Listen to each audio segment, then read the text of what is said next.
Okay, I think we might get started and get through the initial bits and pieces of information. Annie, can you hear me clearly?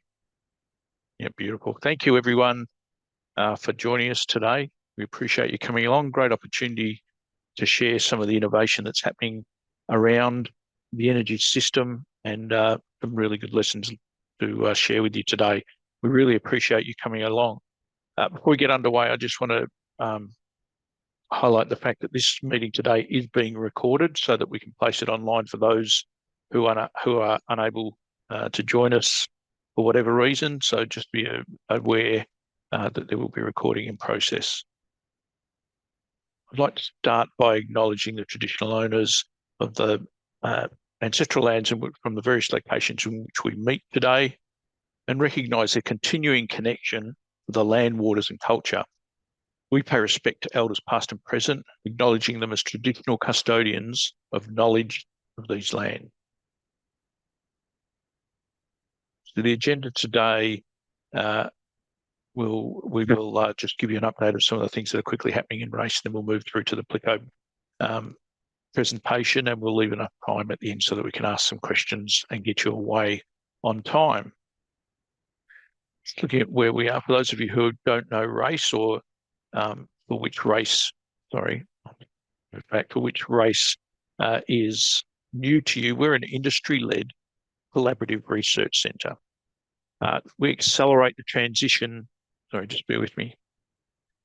Apologies. We're accelerating the transition to reliable, affordable, and clean energy. And it's interesting, at an event yesterday, someone said we should add another C to our name, and that C should be for comprehensible, making the energy transition more comprehensible to the users in the system.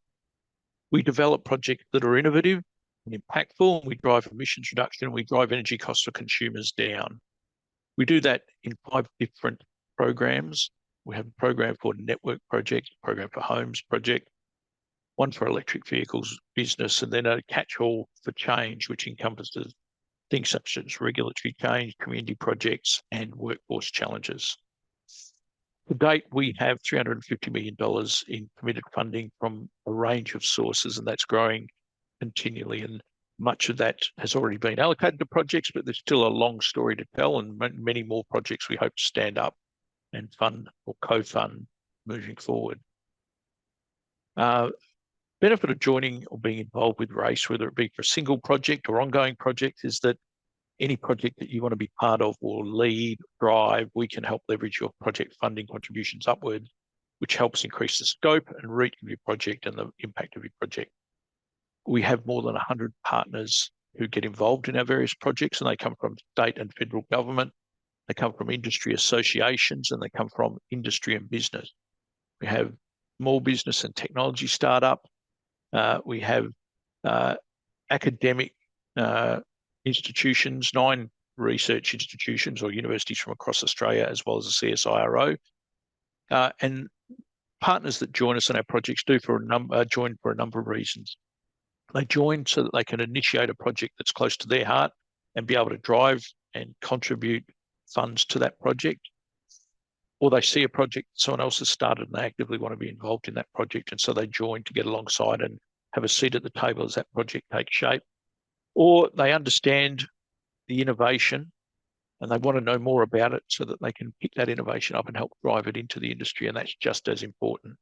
We also have the academic partners who validate the innovation through research, and we have a co-funding model with industry who place PhDs inside the energy sector and help drive capacity for that space.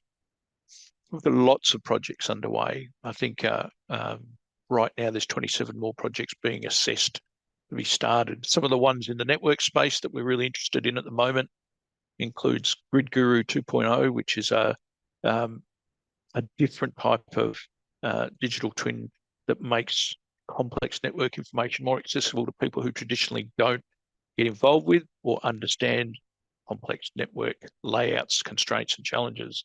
The way for energy industry connect with consumers and stakeholders and shareholders more wholesomely and cut through the challenges more quickly. We have Energy Masters, which is taking shape in Adelaide, where I talked to you from today. 500 households with smart home energy management systems, trying to identify benefits that we can drive for households and for networks. That looks to be a great project moving forward. We have smart energy communities, which is exploring and conducting deep dives into connected but islandable microgrids in regional and remote areas, and considering all components of technical and behavioural issues associated with getting those microgrids up and running and operating efficiently. There are lots of different projects that are happening, are underway. But that's not why we're here today. We're here today to listen to Plico and one of the programs that they ran in WA in conjunction with AEMO. One of the big challenges that we're tackling in modern electricity systems is how to engage our consumers to understand and possibly participate, or at least agree to participate, in managing demand and the challenges that we face. One of our frontline tools in doing this, in managing demand, has been price signals, and they've been used with varying success across the globe. They can be confusing and they are often misunderstood. Sometimes the benefits are not really obvious, and they can feel to some households like a hassle or inconvenient or even a disruption. I know, because I've been involved in some of these trials, that networks agonise over the crafting of these signals, debating and really reaching a consensus on things like the size of the reward, the timing of the reward, the way it's sold and discussed. And so that's why we get varying results. So when I saw the Plico trial results, I was pretty surprised. I was surprised that some of the components of the trial found ways to do things like simply explain the process of the price signal, how it was going to operate and how you were going to be paid, and do that in a way that people quickly understood. They were able to overcome anxiety about potential losses that they might incur if they participated in the trial. They were able to build trust quickly and demonstrably, and they seem to simply pinpoint for consumers the price point. And I'm sorry for the alliteration, but that's really, really important. Finding a valid and a viable price point to drive behaviour change has always been a challenge, and they seem to be able to do that.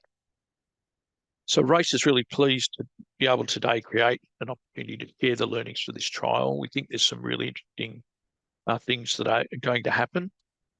We have created a Slido platform for today where you can enter questions that you have. So if you want to take a moment to just scan that.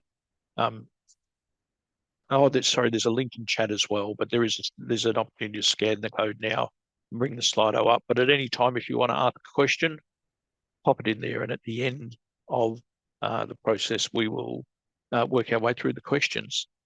So thank you all once again. Great roll up. We really appreciate you being here. I'll now hand you over to George Martin. George is the Chief Technology Officer for Plico, and believe it or not, he woke up with a raging fever this morning, so he's had to take every bit of cold or flu tablets, I guess, that he's got in his house to get going today. So I really appreciate him standing up and putting a jacket on for today. So thanks, George. We'll pass it over to you. Thanks, Neil. Appreciate the introduction, and also Are you there, appreciate. George? Yeah, can you hear me? No one can hear me?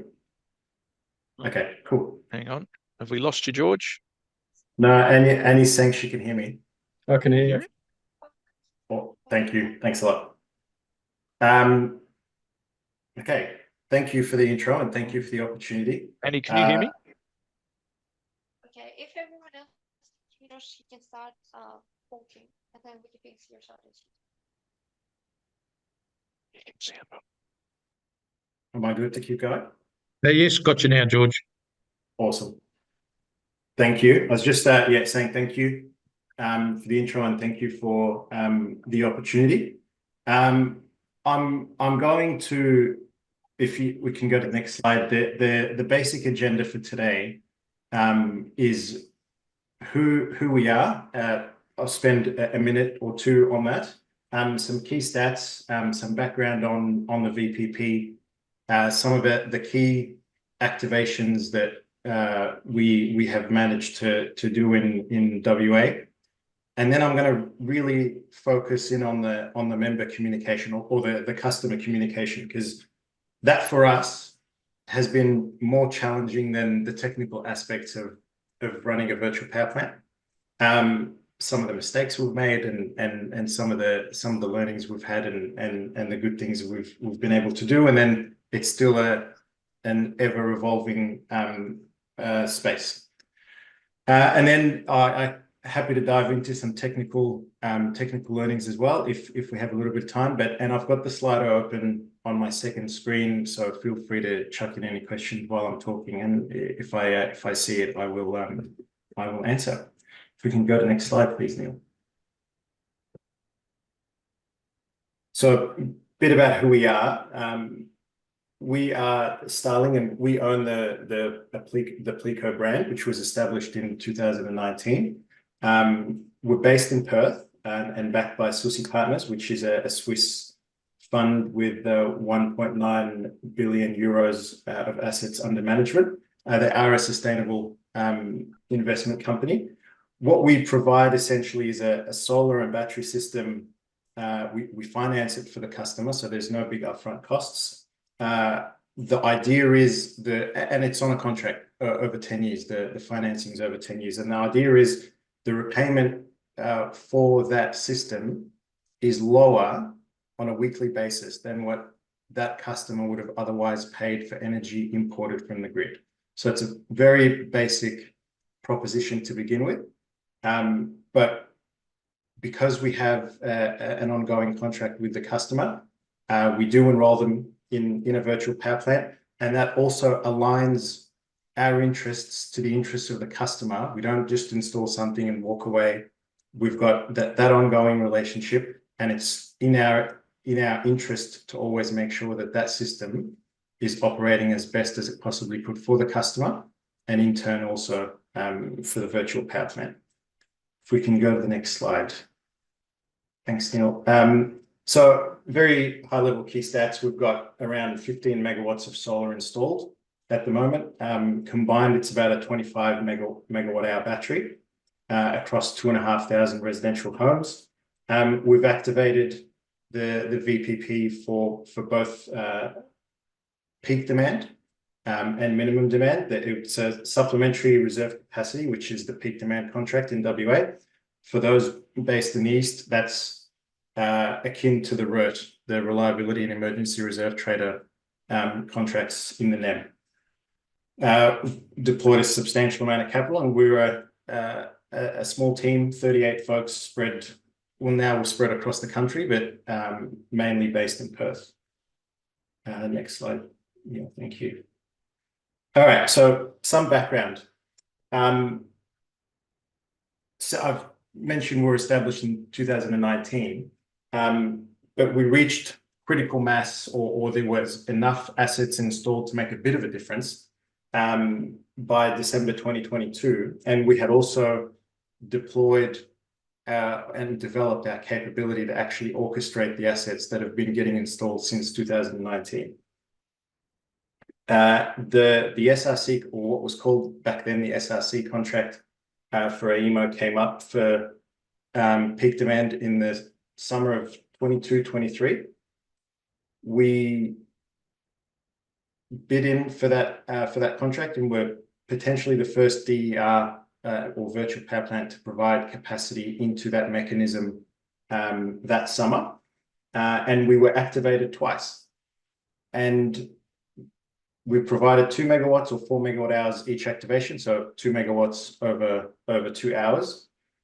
From that, there was quite a lot of learnings to how we communicated to customers, how we paid them, and I will go a bit further into that soon. Off the back of that success, we were also able to then use the same assets to provide minimum demand service. So put load on the grid for another AEMO contract under the banner of NCES, which is non-co-optimized essential system services. It's essentially the West's mechanism, or Swiss Army knife, to procure whatever capacity they need or service they need to meet the demands of the grid. Actually a very, very clever mechanism. So under that, we were contracted to provide 4 megawatts of minimum demand, or put 4 megawatts of load onto the grid for 4 hours, hence the 16 megawatt hours.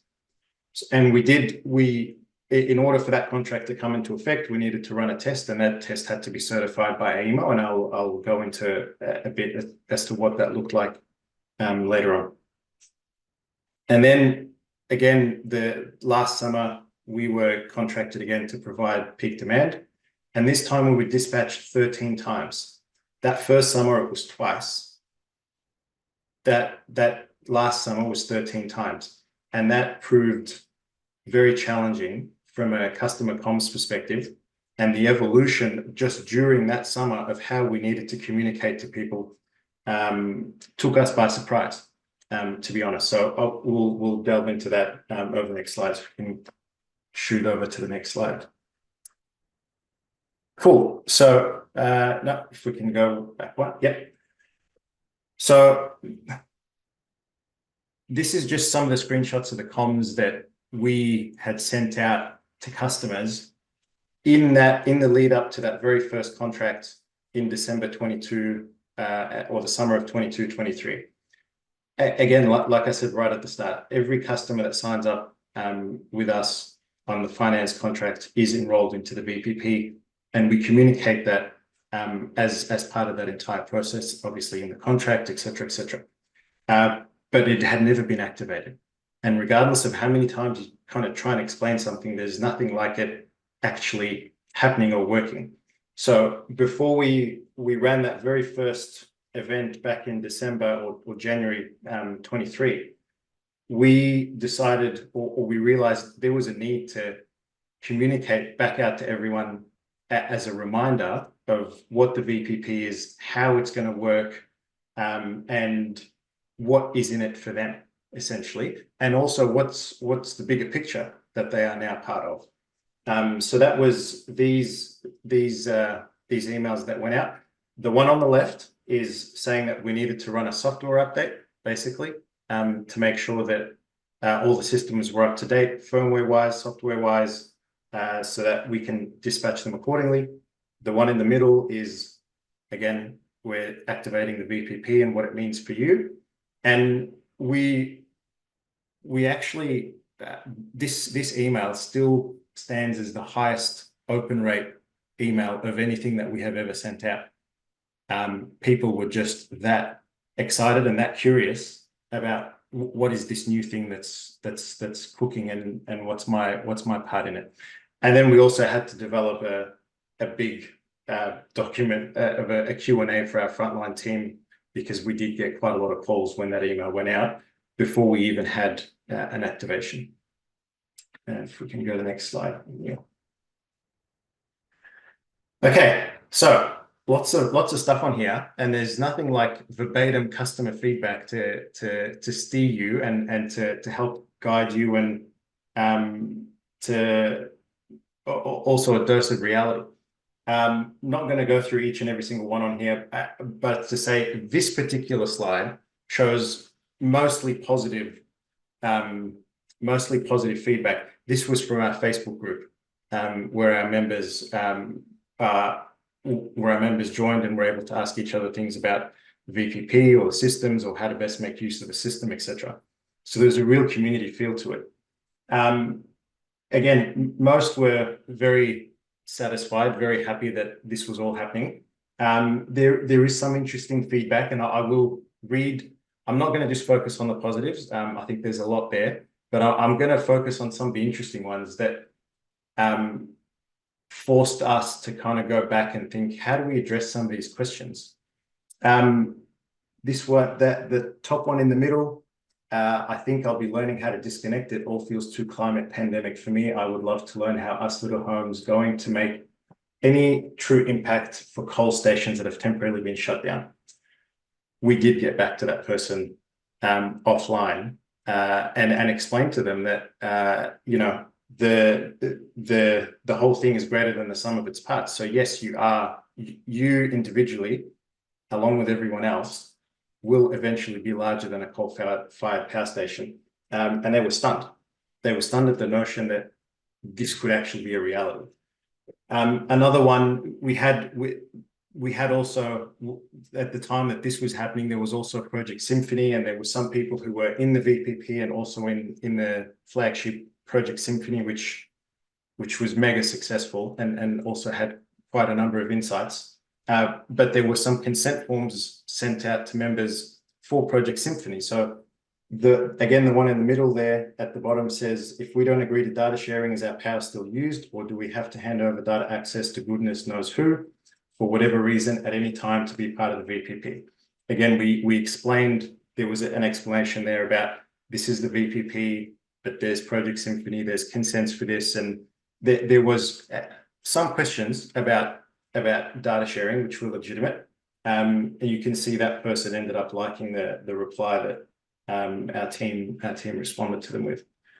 The next slide, though, has some interesting negative. Not this one. I'll come to the negative feedback in the next slide. But this was the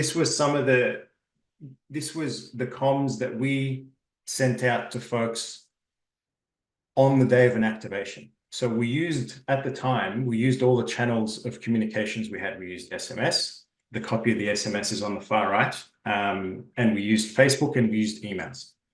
We would send out, once we knew that there was going to be an activation from AEMO, we would send out an email to our base and an SMS saying there's going to be an activation today. It's going to be from 5 to 7.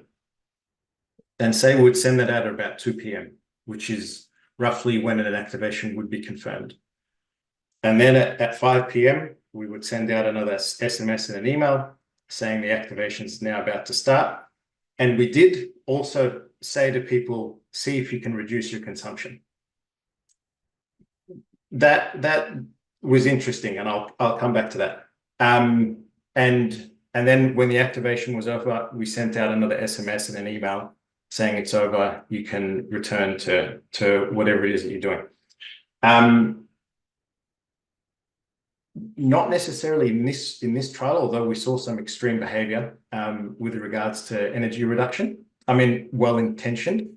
There was in a prior role for behavioral demand response, when we asked some people to turn down their consumption, I recall vividly that there was one person that went and turned off their entire house from the main switchboard.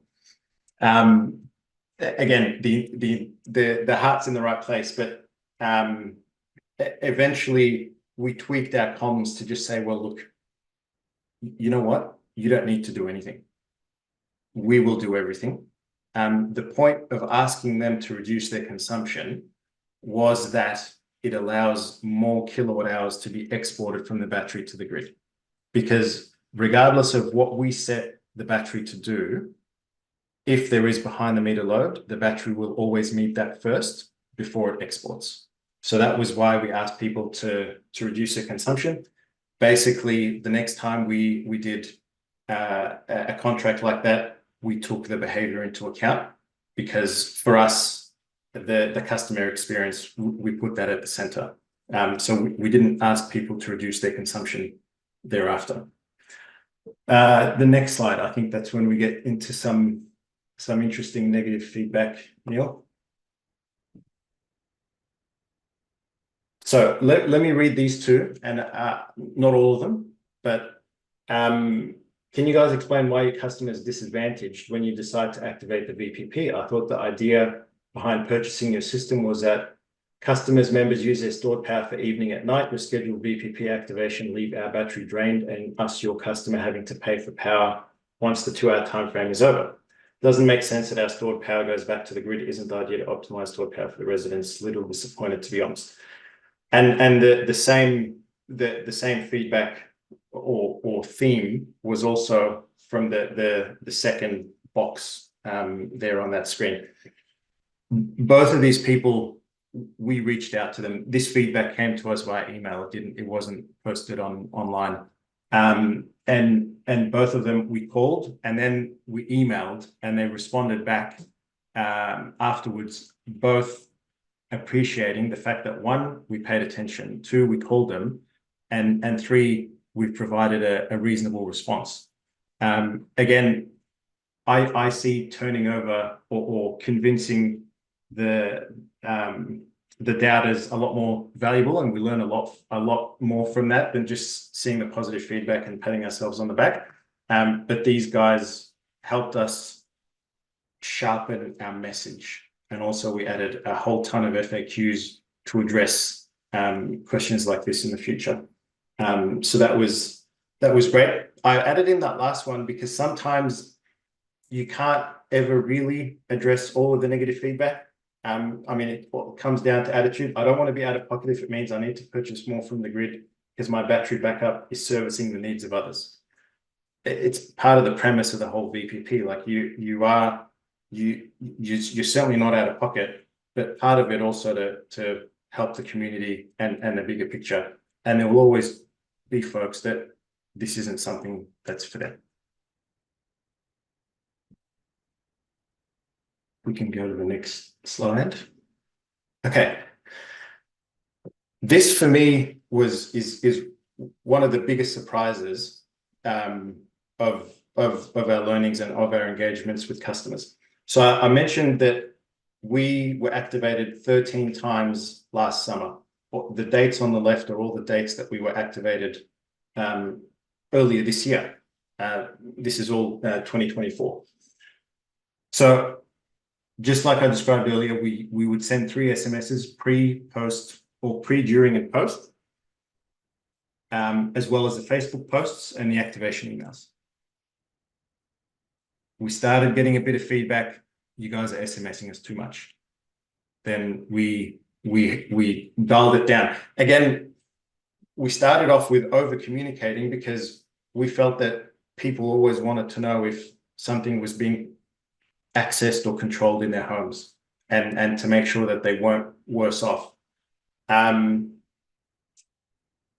we went down to 1 SMS and eliminated the activation emails, but we had the Facebook posts. Again, some people have notifications enabled on Facebook. I certainly don't, but they might have got the SMS as well as a notification from Facebook at the same time, which is just a bit annoying. So we reduced, again, from 3 SMSs down to 1, eliminated the emails, and just kept 1 SMS and 1 Facebook post. We still got a lot of feedback that this is too much.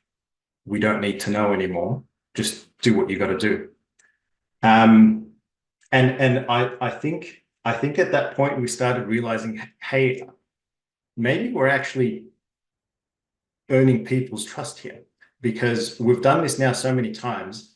People know that they're going to get paid for this and get paid and be more than compensated for the loss of the kilowatt hours that they've given up for the grid. So we went, now we're into the far corner. We said, all right, well, we'll just put up a website banner to show that there is a VPP activation on at that time, and we will make the SMSs opt-in rather than just eliminate them altogether. And what we found was we went from needing to send about 2,000, because at the time we had 2,000 members, 2,000 SMSs by 3, to only 50 people opted in. Everyone else was happy to just let us do what we needed to do with the system, because we also weren't asking people to reduce their consumption anymore. There wasn't any active requirement from the customer at this point. It was just, we were notifying them what we're doing. They didn't want to know anymore, which was fantastic because of trust. And then 50 people opted in, and we processed the payments at the end of the season. And that worked very well. And that is still the approach that we use currently. We ask people to opt in. So that was a win for us, because it went against our conventional wisdom of needing to tell everyone everything that we're doing with the system at all times. If we can go to the next slide.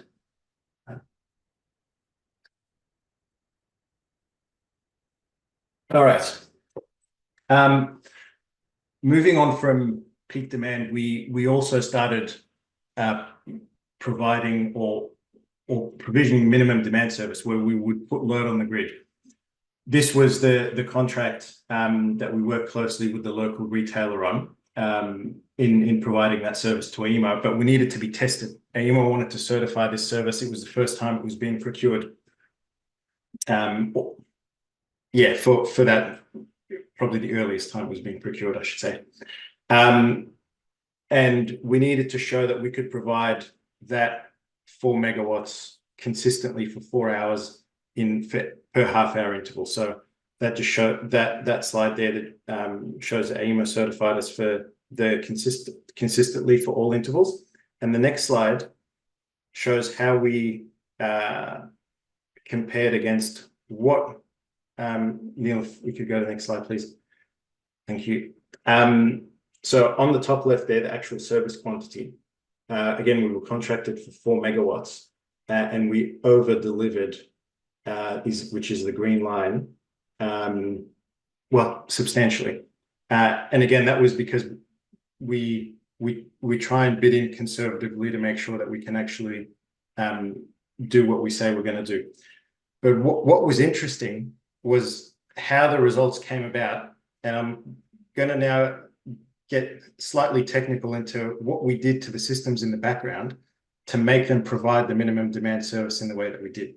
Now, this was, again, relatively unique because not only most of our systems are DC coupled systems.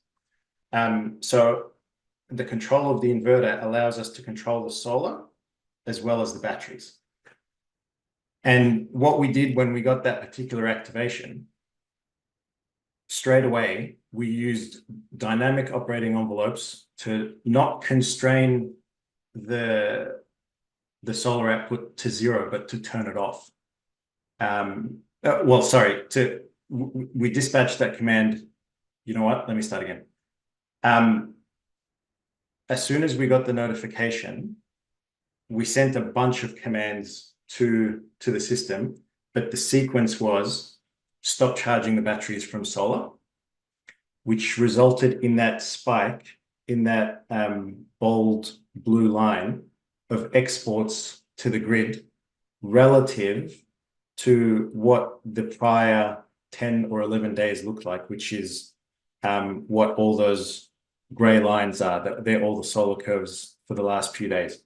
So what that actually did inadvertently was, I guess we knew this would happen, but AEMO pointed it out as well to us, that we ended up exporting energy into the morning peak, which was when it was actually required, because we wanted to keep the batteries empty such that we can then use the batteries to put load on the grid during the activation window, which was from 10 to 2. At 10 o'clock, that's when we then, so at this point, we've told the batteries to remain idle. Do not charge from solar.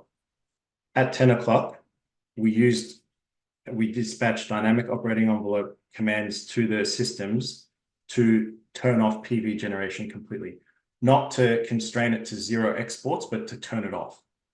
And what that did was straight away put the household load directly onto the grid. Remember, at that point, we've also told the batteries not to do anything.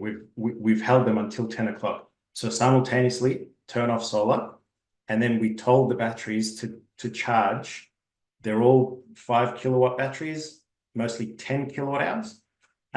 So we tried to regulate the speed of the charge using set points such that they didn't all charge in the first 2 hours, and then we were then under delivering in the second 2 hours.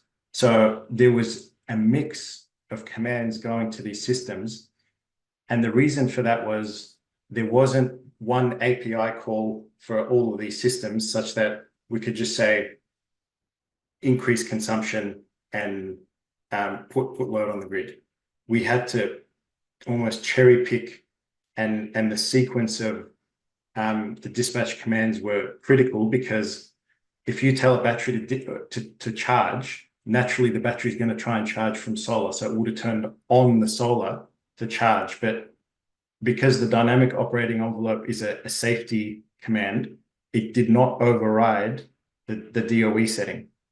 And therefore the solar still stayed off and it forced the battery to charge from the grid. So that again, that was the first time that we had done that. Obviously we had trialed it before, but not in a live setting. And it was quite successful. So we're very happy with it. And from a customer perspective, what we communicated at this time was it's free energy during the 4 hours. Go nuts. And for those customers that we know have EVs, we saw that they plugged it in and lapped it up. So it was quite the win from a customer perspective as well. I can go to the next slide. Now, this was where it was also really good to have the local retailer supporting, or we were supporting the local retailer because we were subcontracting this service to them. Synergy was fantastic and helped also with processing the bill credits for this. Usually we would put the bill credits onto the weekly or the monthly invoice that we would send people for the financing of the system. But this was a much better and natural way to put credits for people on their power bill so they could see it. It's highlighted there, Plico Synergy VPP credit. And they also received an email on the left there with the number of activations and the amount of credits they received. And again,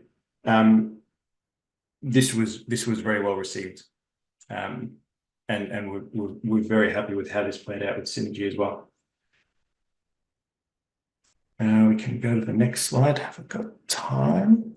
A little bit of time.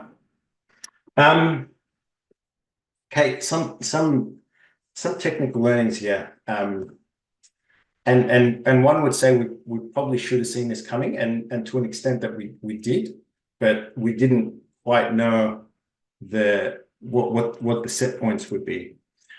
So what you're looking at here, let me see. What you're looking at here is in the blue, in the green line is the battery. The red is the inverter temperature. The yellow is the PV, and the blue is the amount of export power going to the grid. What we found was as soon as the inverter temperature reached 60 degrees Celsius, the inverter clipped the battery output by kilowatt. That's 20%. We weren't expecting a 20% clip the first time that we actually did this. And then it only recovered once the inverter temperature went back down to 55 degrees. Now, to put that in perspective, inverter does clip it. It actually does clip PV output as well, but at 75 degrees, not at 60. So the clipping of battery discharge was happening at a much lower temperature threshold. So what this forced us to do was, again, to revise the way that we tender for contracts, how many megawatts or kilowatts we can get over an individual system, as well as what set points we put for exporting for these systems. But it was fascinating to see, and dare I say, these set points are different for each battery OEM. So it's very important to always be intimately across the hardware that's being installed. The next slide shows why. Sorry, if we can go to the next. Yeah, sorry, I've just lost the slides. Give me 1 second. No problem. Yeah, while I can still see the slides, no? Yep, we're just getting there. Here we go. Okay. Busy graph, but the key thing to note here is the light green zigzag graph on probably I can't point because I'm not driving the screen, but on the right-hand side of the graph. So yeah, right there. Thank you. So this was when it was really handy to have a bit of a interdisciplinary approach and a bit of knowledge of IT and some knowledge of engineering, because during our SIC activations, we realized that there was a good portion of our fleet that refused to respond. The battery refused to export. And we went on a good deep dive, a root cause analysis. So we looked at what API call was dispatched. Was it received? Was it acknowledged by the inverter? Did the inverter go into the mode that?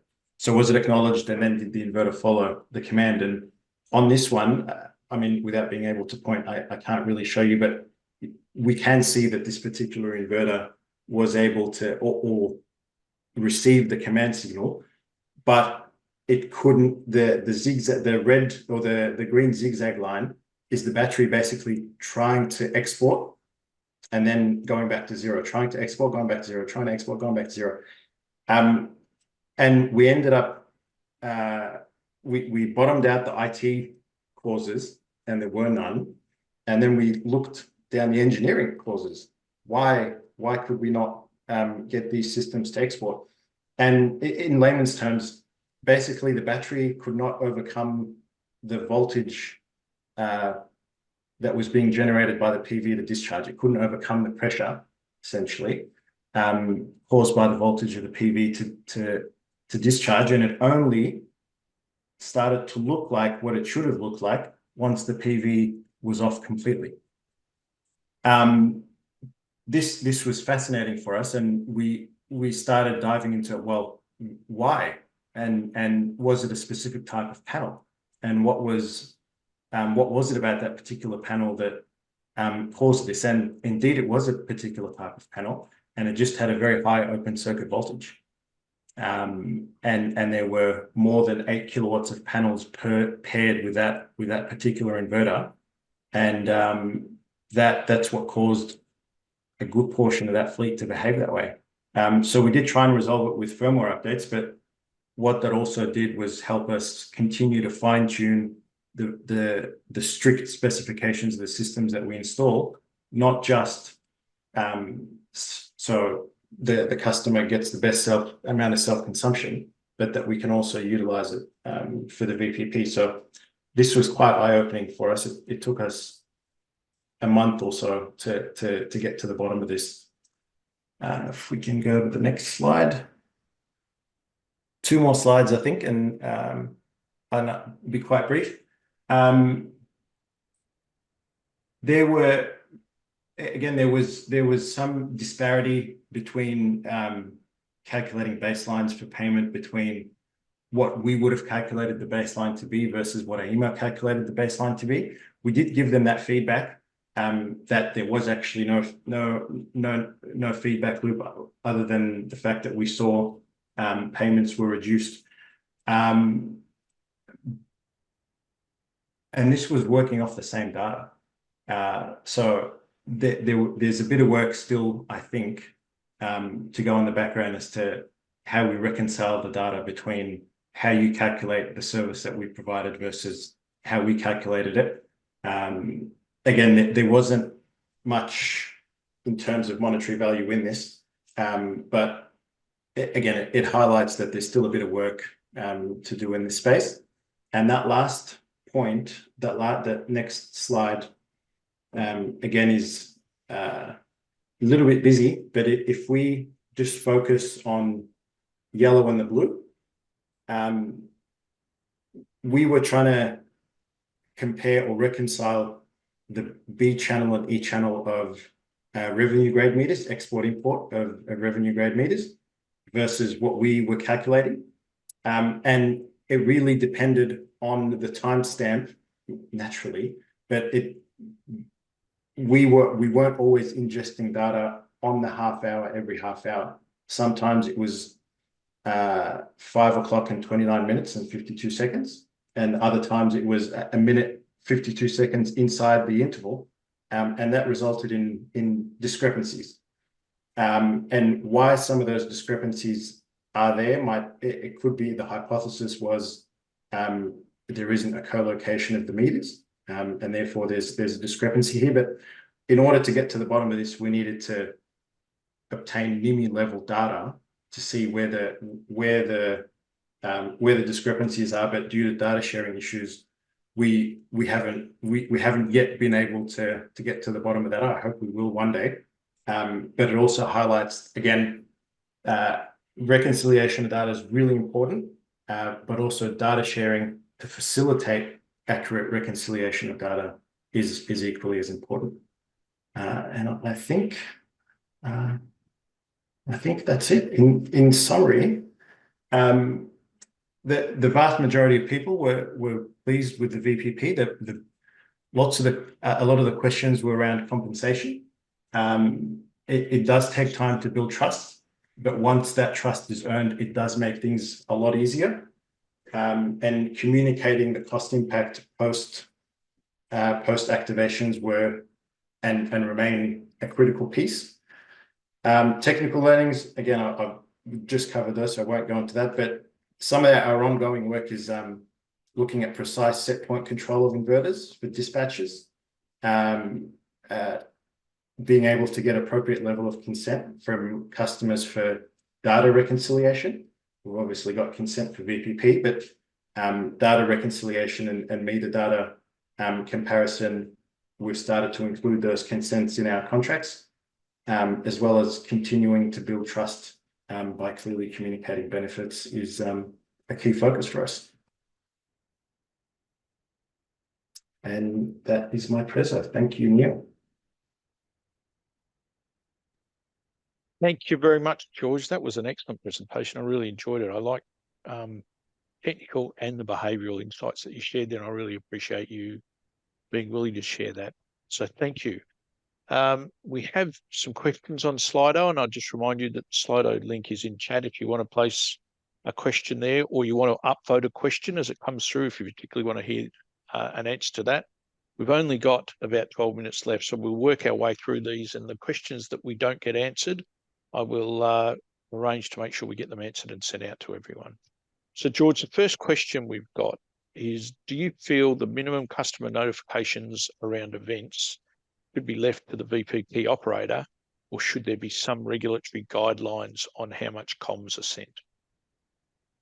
I think leaving it to the VPP operator is not a bad thing to do, because it is in the interest of the VPP operator to get this right as well.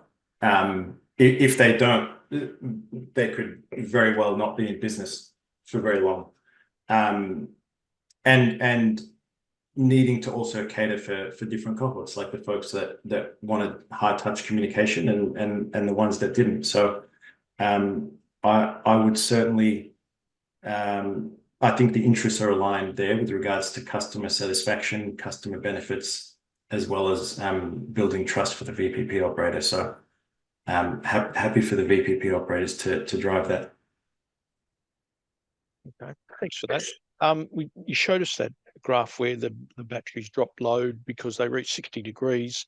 Do you know, and I understand you're running this through summer, your trials through summer, do you know what the environmental temperature or the outside temperature was when you saw those 60-degree events? Yeah, they were 35+ degree days. And we did look at some of those inverters that because not all of them clipped, only some of them did. And the location of the where the inverter was located was also key to it not hitting that 60 degree threshold. The ones that did were outside and were not extremely well ventilated either. Yeah. Not the ones in the garages. Okay, another question we've got is, what financial benefit did your consumers receive when your VPP was dispatched? The Plico component of the bill you showed seemed very low. Yeah, good question. So that for the one that I showed, that was purely we were giving people free energy. So whatever they had consumed at the time, they were reimbursed for it. and that was for minimum demand. We did that because people didn't feel like they were getting anything taken away from them at that point. For peak demand, or where we're actually exporting kilowatt hours from the grid, for the supplementary reserve capacity contracts, we paid people double what their cost of energy was to import. So in WA, it's mainly around 31 cents. We would pay people 60 cents for every kilowatt hour that we would export from their battery. And actually, we will be upping that again to 3 times, and even changing the language around that, potentially calling it a super feeding tariff, because again, people who have solar know and are sensitive to feeding tariffs across the country. There's complaints across the country that feeding tariffs are decreasing. So we're kind of positioning it as a partial solution to that, and you'll get 3 times what that cost of energy was. Yeah, I think there's a really interesting message there on ways to shift people. It doesn't always have to be a big reward. It's just got to be commensurate to what their pain points are. So that's really interesting. Were there any PV panels or inverters that you generally used through this process, or was there a mix of equipment? Yeah, good question. The vast majority were Redback Technologies inverters, hybrid inverters, and Alpha ESS inverters. We only use those 2 at the moment. And again, we found that you need to be intimately across and have a deep understanding of the hardware that's being installed if you're running it for VPP. Okay, thanks for that. Do you think, George, that you could short-circuit the customer comms strategy and go straight to website banners and opt-in SMSs only, or did you need to do that trust building and take them on the journey, slowly reducing the amount of comms that you're giving them? Yeah, I mean, again, a really good question. I think the journey was important, but then your question is, what about the people that we sign up today, tomorrow, the day after, because they haven't gone through that journey? We've now got more information about VPPs in our welcome packs, and our sales staff more trained about what it is and what to communicate about it. So a lot of that information now is right up front in the sales process than back then, when it was just something that was mentioned in passing, and potentially the person that was selling it was also not entirely across the concept of the VPP because it had never been activated. But yeah, we make the SMS opt-in now really front and center when someone signs up, as to, would you like to know, do you want to know? And whenever we send out comms about the VPP, we also give people an opportunity to continue opting in. Nice. Do you provide any overall financial analysis to customers so that they get a sense that they're still whole, that they're not losing money? So that, I mean, gratification is a very important aspect of it. So we do provide at the end of the season, so to speak, or at the end of the contract, here is how many kilowatt hours you provided, and here is how much you were compensated for that. If people want more information, they do reach out, but we find that here is how many activations and here is how much you were compensated for it via email seems to do the trick. Nice. And just to get a sense of participation rates, out of all the customers that you've got with batteries, what percentage of them participated in the VPP? 100%. It's part of our core proposition that when we are able to finance the systems at a price point that we're able to finance them at, because we do, as a business, rely on the revenue that's generated via the VPP. So it is in the contract and is communicated upfront from the very start that the customer's enrolled in the VPP. Oh, that's excellent. Thanks for that, George. We're going to finish questions there. We've captured just about all of them, and we're running short of time. So I'll just finish off there by thanking you for taking the time today, George, to share. As I said earlier, I really appreciate you being so open, transparent with the information. If you're interested in finding out more about this project, of course, feel free to reach out to George. he'd love to talk to you about where it's going and what's going on. More broadly, from where Race sits, we're keen to continue to extend understanding in this space. So if any of the people on the call today see the opportunity to establish a project that might help take this to the next level, we're keen to talk to you. I know Jordan's keen to explore opportunities to do more research and exploration into this space. So we're looking at projects there. We also have people right now talking to us about how we might do things like move remote power systems to hybrid microgrids. We've got people starting to talk about projects where we explore the value stack, where we convert industrial and commercial zone substations into distribution renewable energy zones. Household battery adoption looks really interesting, and there's a whole range of other projects that we've got underway. Before I finish, I noticed Brad Smart got his hand up. But Brad, if you want to unmute yourself, feel free to ask a question. Thanks, Neil. Thanks, George, for the presentation. Always good to get feedback. I just wanted to make a note that the supplementary capacity, I'm from Energy Policy WA, I just wanted to make a note, the supplementary capacity and NCARES processes that Plico participated in, we're in the process of making rule changes in Western Australia, so that becomes a part of our reserve capacity mechanism and in real time, or as a real thing ongoing, rather than as being one-off sort of procurements by AEMO to provide those peak services. So the work that was done in those has provided some good learning towards making it become a regular market service as opposed to just trials and things like that. That's wonderful news. That's Thank good. you. I guess that's what's Excellent. important, right? Impact is really important. That's great news. Thanks, Brad. Well, we might finish you up there. If you want more information about Race and you want to get involved, you can find our website easily at racefor2030.com.au. Reach out to myself or Annie at any time, or just email our direct line. You could have our emails in the invite. Thanks for taking the time to join us today. We greatly appreciate it. Have a good afternoon. Bye now. Thank you, everyone.